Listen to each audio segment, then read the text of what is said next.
ఆంధ్రప్రదేశ్లో కూటమి ప్రభుత్వం అధికారంలోకి వచ్చిన తర్వాత ఖచ్చితంగా వైసీపీ నాయకులపై కేసులు నమోదవుతాయని గత ఎన్నికల సమయంలోనే ఇప్పటి లోకేష్ గారు, చంద్రబాబు నాయుడు గారు హెచ్చరించిన విషయం తెలిసిందే. దానికి అనుగుణంగా ఇటీవలే వల్లభనేని వంశీ, పోసాని కృష్ణమురళి గారు అరెస్ట్ అయ్యారు. గత వైసీపీ ప్రభుత్వం హయాంలో వీరిపై అనుచిత వ్యాఖ్యలు చేశారు వీరు. దీంతో తమ కుటుంబాలపై అనుచిత వ్యాఖ్యలు చేశారంటూ పలు రకాల కేసులు నమోదవడంతో ఇప్పటికే వీళ్ళు జైల్లో ఉన్న విషయం తెలిసిందే. అయితే కొడాలి నాని గారిని కూడా అరెస్ట్ చేశారని చాలా రోజుల నుంచి చాలా రకాల వార్తలు వచ్చిన విషయం మనకందరికీ తెలిసిందే.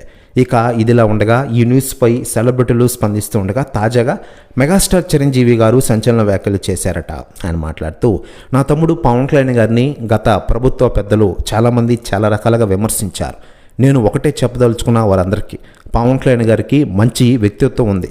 ఆయన ప్రజల మనిషి, ప్రజా సేవ కోసం రాజకీయాలకు వచ్చేలే తప్ప డబ్బులు పదవుల కోసం కాదు. ఆయన గ్రేట్ లీడర్. అలాంటి వ్యక్తి గురించి అలాంటి మాటలు మాట్లాడడం చాలా తప్పు అంటూ సంచలన వ్యాఖ్యలు చేశారట మెగాస్టార్ చిరంజీవి గారు. ప్రతి వ్యాఖ్యలు వైరల్ అవుతున్నాయి టోటల్ ఆంధ్రప్రదేశ్ రాష్ట్ర రాజకీయాల్లో. మరోవైపు పవన్ కళ్యాణ్ గారు ప్రస్తుతం ఆంధ్రప్రదేశ్ రాష్ట్ర డిప్యూటీ సీఎం హోదాలో రాణిస్తున్న విషయం మనకందరికీ తెలిసిందే.